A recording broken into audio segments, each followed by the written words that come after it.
Nigériennes, Nigériens, mes chers concitoyens, demain, 3 août 2016, notre pays commémore le 56e anniversaire de son indépendance. En cette mémorable occasion, mes premières pensées vont vers tous ces soldats tombés sur le champ d'honneur en défendant la souveraineté de notre nation, la sécurité de son peuple et de ses biens.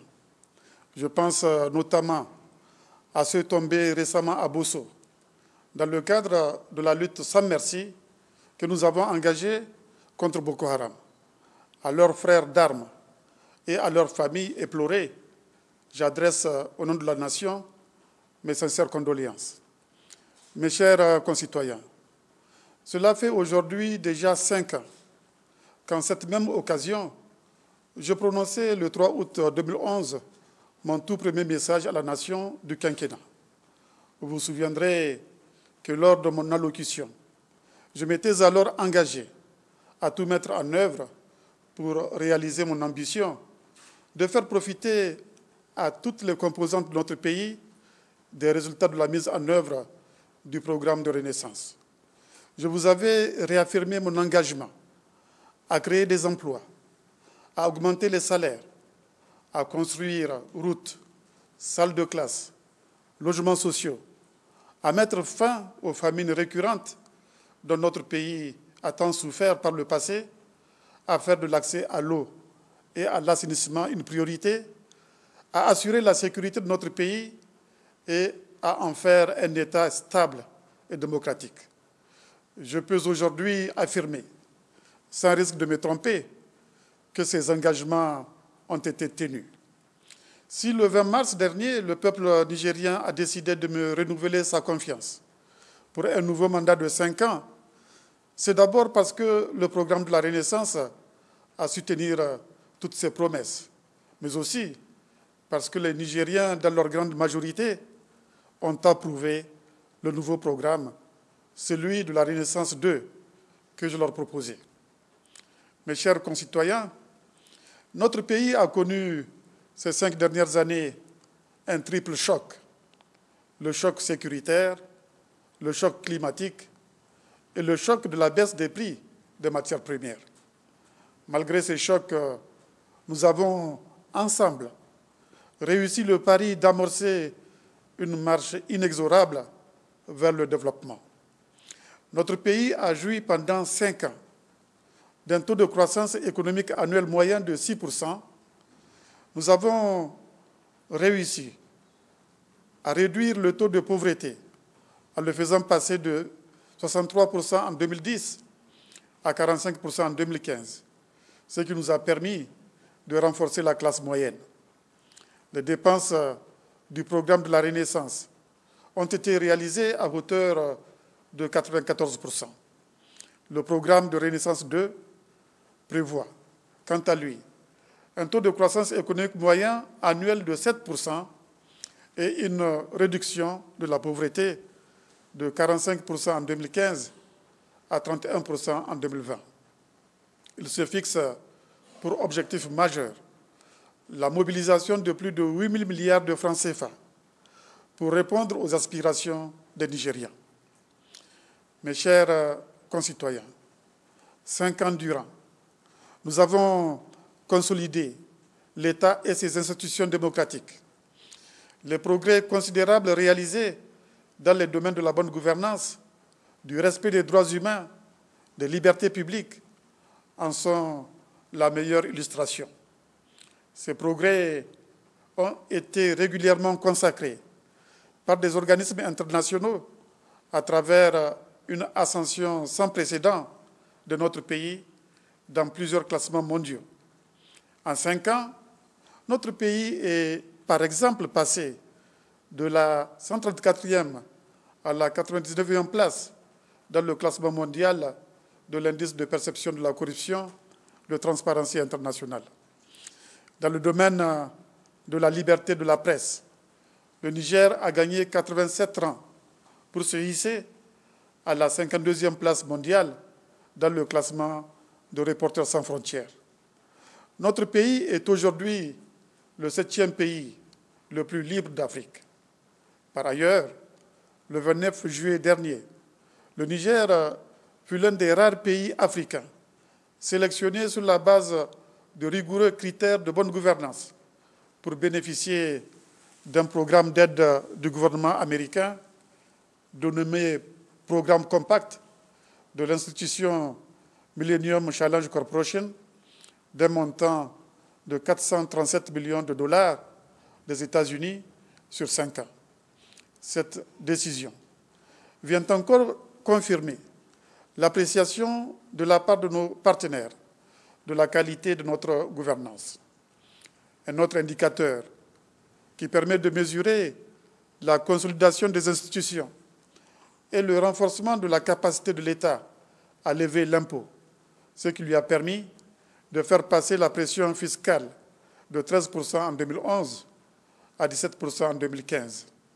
Cela a permis de réduire la dépendance de notre pays au financement extérieur à 38% au lieu de 50%.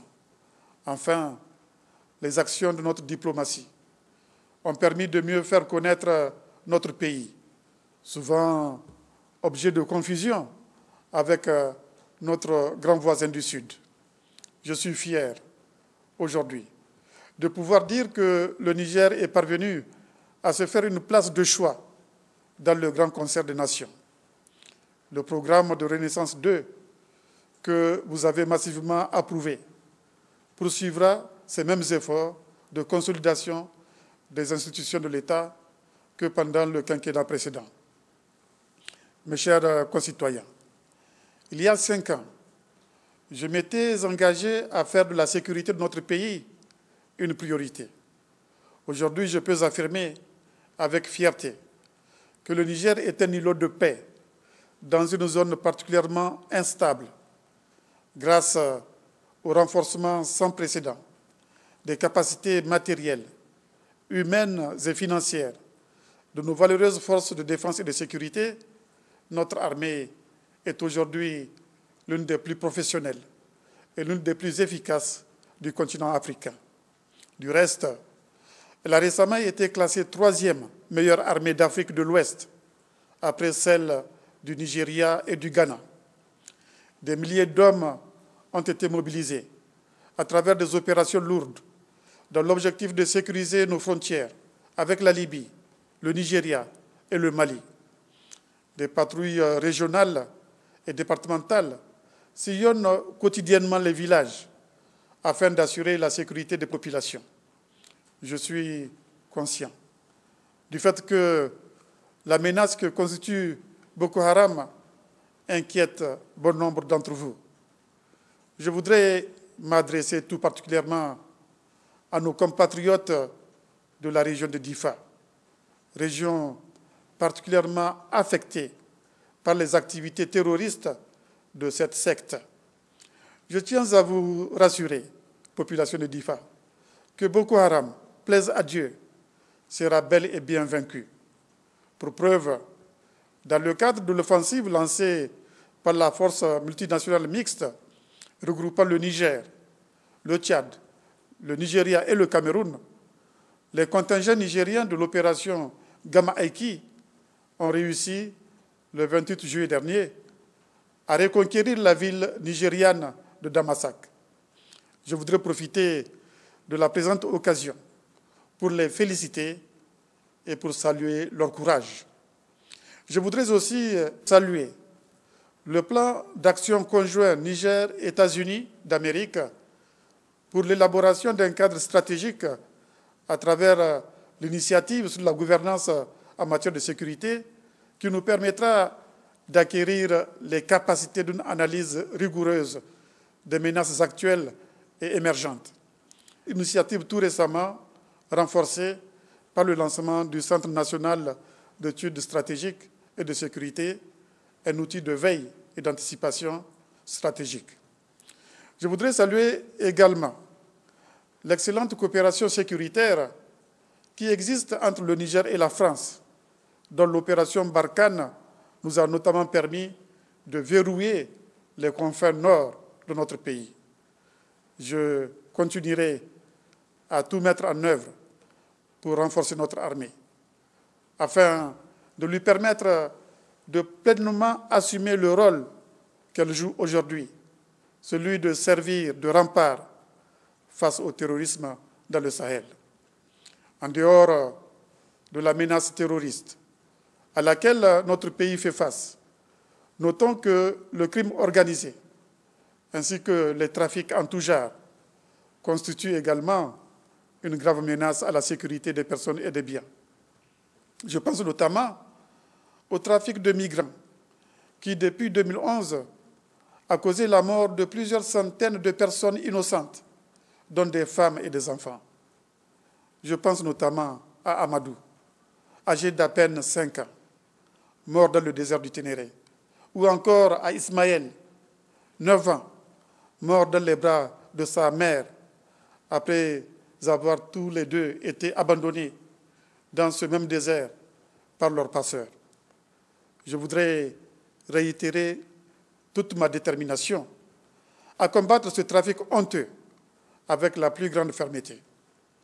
Les individus à la tête de ces réseaux, les passeurs, ainsi que tous leurs complices, répondront tôt ou tard de leurs actes ignobles devant la justice. Mes chers concitoyens, en 5 ans, le pays tout entier a bénéficié d'investissements massifs en matière d'infrastructures. La réalisation de plusieurs infrastructures urbaines a radicalement changé le visage des villes comme Niamey, Dosso et Maradi. Le chemin de fer, projet vieux de 78 ans, est enfin une réalité. Des milliers de kilomètres de routes bitumées ou en terre ont été réalisés et des milliers d'autres ont été lancés ou sont en projet pour les 5 prochaines années. En matière d'énergie, des centaines de villages ont été électrifiés. Bientôt, les Nigériens bénéficieront d'un meilleur accès à l'énergie, grâce notamment à l'inauguration prochaine de la centrale thermique de Gorubanda et à la finalisation du barrage de Kandaji. Par ailleurs, d'autres projets, tels que la centrale thermique au charbon de Salkdamna, le barrage hydroélectrique de Gambou et celui de Namari-Gungu, viendront renforcer les capacités énergétiques du pays. Au cours des 5 prochaines années, le gouvernement veillera à ce que l'accent soit mis sur les énergies renouvelables dont les coûts d'exploitation sont maintenant de plus en plus compétitifs.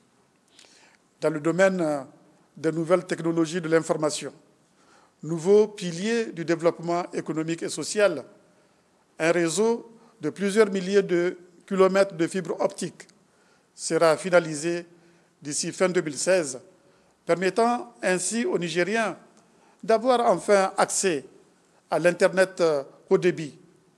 Néanmoins, force est de constater qu'à raison des tarifs prohibitifs appliqués dans le domaine, l'Internet haut débit est encore hors de la portée de bon nombre de Nigériens.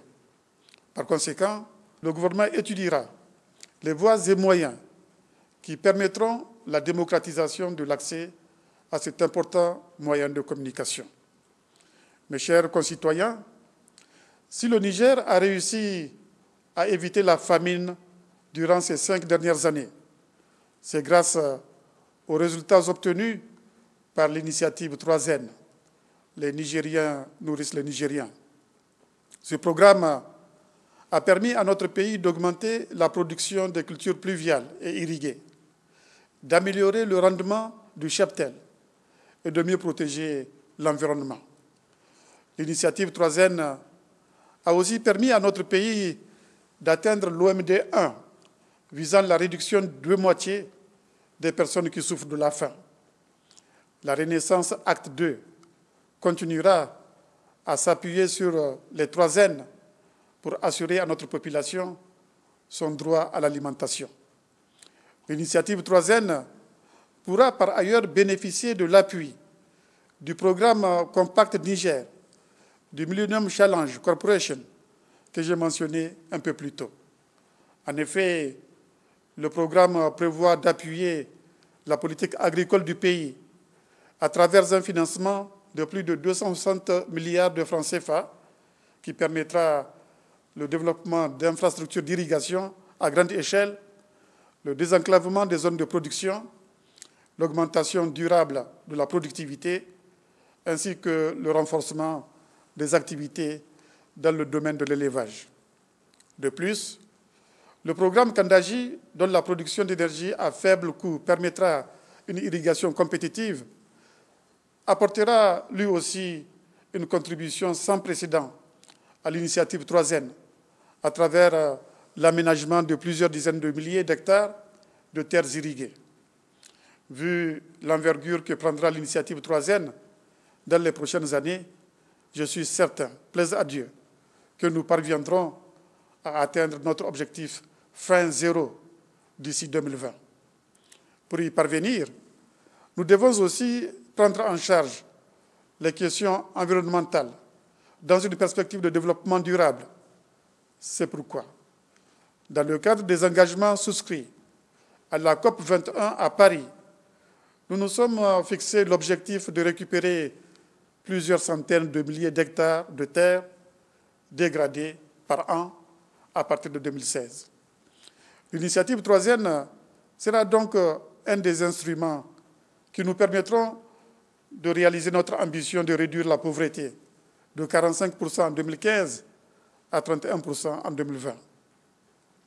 Mes chers concitoyens, dans le secteur de la santé, plusieurs centres ont été construits, équipés, et des médecins, infirmiers recrutés.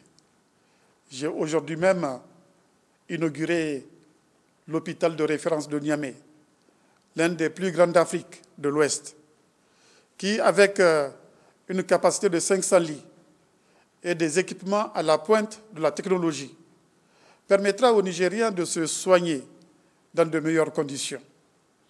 C'est le lieu de remercier la République populaire de Chine, qui a financé cet important investissement. Le programme de la Renaissance Acte 2 s'attellera à poursuivre les efforts engagés dans le secteur de la santé avec pour objectif d'assurer le droit à la santé à tous les Nigériens. Le secteur de l'éducation, quant à lui, a été naturellement au centre de mes préoccupations. En 5 ans, nous avons réalisé dans l'enseignement primaire, secondaire et professionnel 5 fois plus de classes que pendant toute la décennie 2000-2010. À cela, il faut ajouter la création de 4 nouvelles universités. Nous avons, par ailleurs, recruté de nouveaux enseignants pour assurer une éducation de qualité à nos enfants. Le gouvernement s'efforcera, au cours des 5 prochaines années, d'améliorer la qualité de notre système éducatif, tout en visant la scolarisation gratuite de tous les enfants de moins de 16 ans.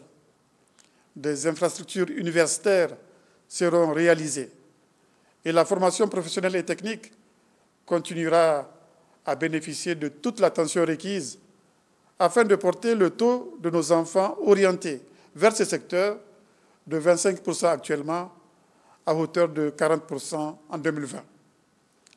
S'agissant du secteur de l'eau et de l'assainissement, des centaines de milliers de Nigériens ont aujourd'hui accès à l'eau potable à travers les milliers d'équivalents points d'eau installés grâce à la réalisation de forages d'eau multivillages.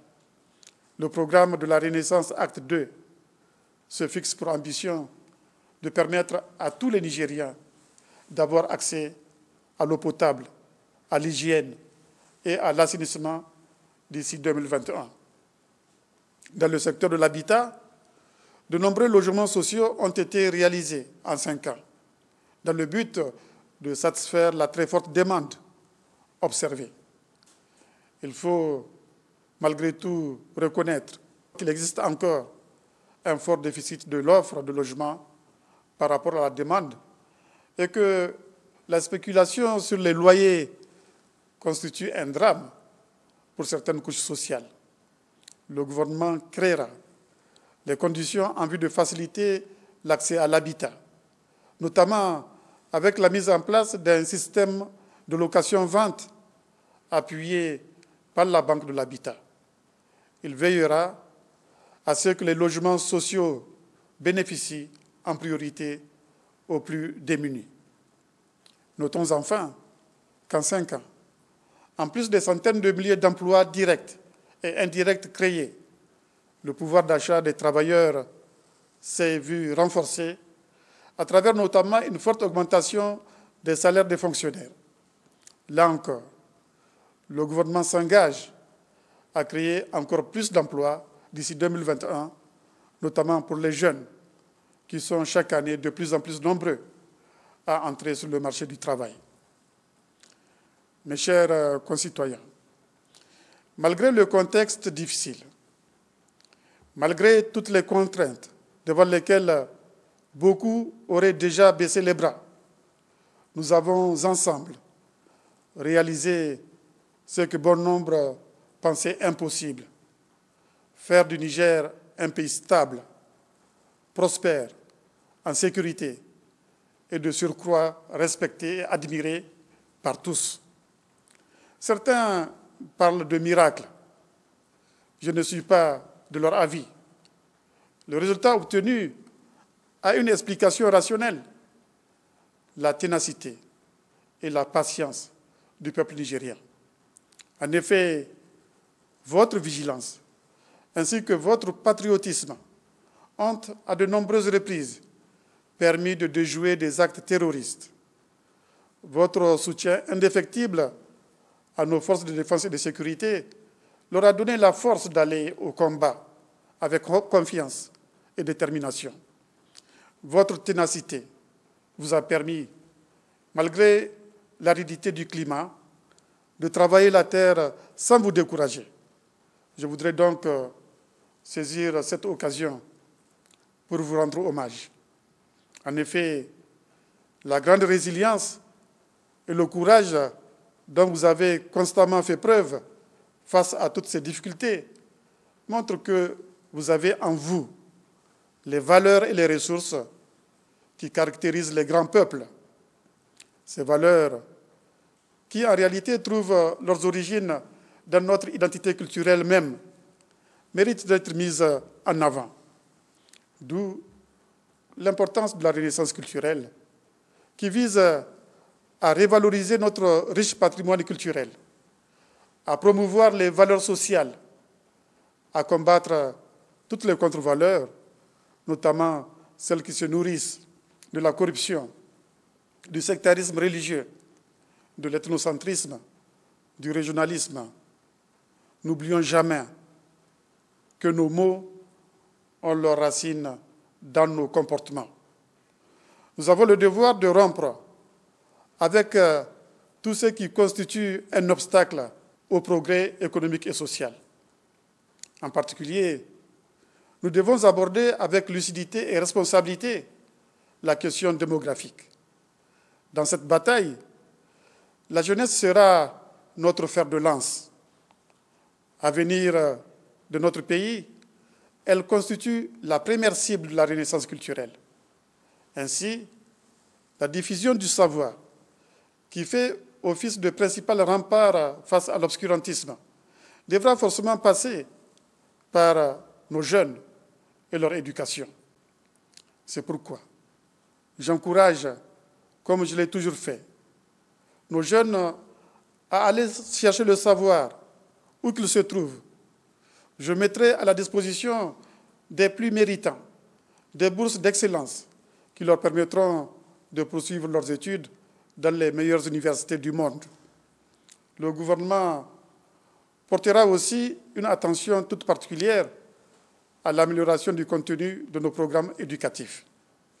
Si, en plus de la promotion des formidables valeurs culturelles que nous avons déjà, nous pouvions arriver à changer de logiciel, à changer notre vision du monde, notre vision des rapports humains et des rapports des hommes avec leur environnement, je suis certain que la renaissance culturelle pourra conduire à l'émergence d'un Niger nouveau.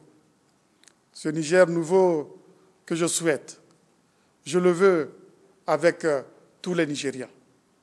C'est pourquoi, depuis 1999, et surtout durant mon premier quinquennat, j'ai à plusieurs reprises appelé à la formation d'un gouvernement d'union nationale.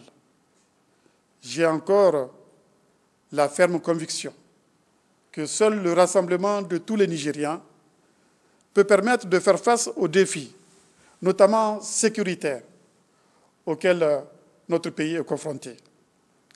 Je renouvelle donc ma main tendue à tous, de l'espoir que nous pourrons ensemble bâtir un Niger stable et prospère.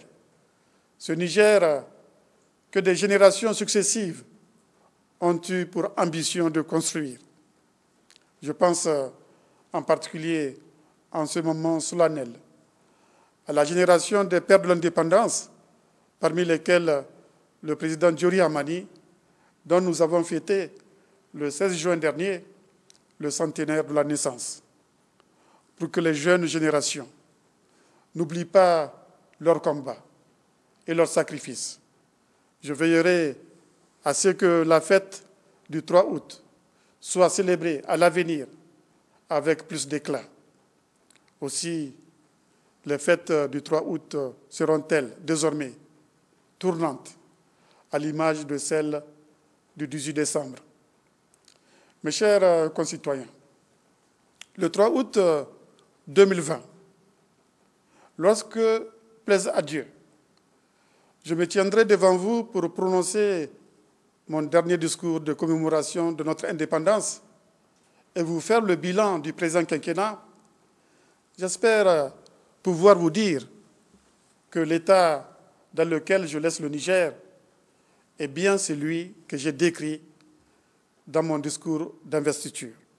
Je cite: un Niger radicalement transformé, un Niger où les institutions démocratiques seront plus fortes, un Niger où la lutte contre la corruption aura progressé, un Niger où les inégalités auront reculé et la classe moyenne se sera renforcée, un Niger uni, en paix et en sécurité, un Niger où la faim zéro est une réalité, un Niger bien équipé en infrastructures de toutes sortes, un Niger qui aura progressé sur la voie de sa transition démographique, un Niger où l'école sera gratuite et obligatoire jusqu'à l'âge de 16 ans, un Niger où 40% de nos enfants fréquenteront les centres de formation professionnelle et technique et en sortiront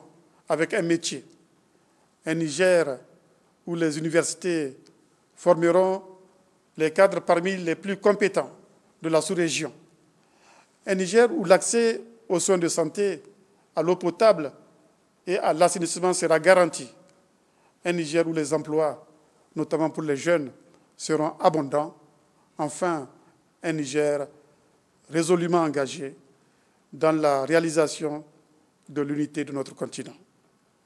Que Dieu bénisse le Niger, que Dieu nous gratifie d'un hivernage fécond. Je vous remercie.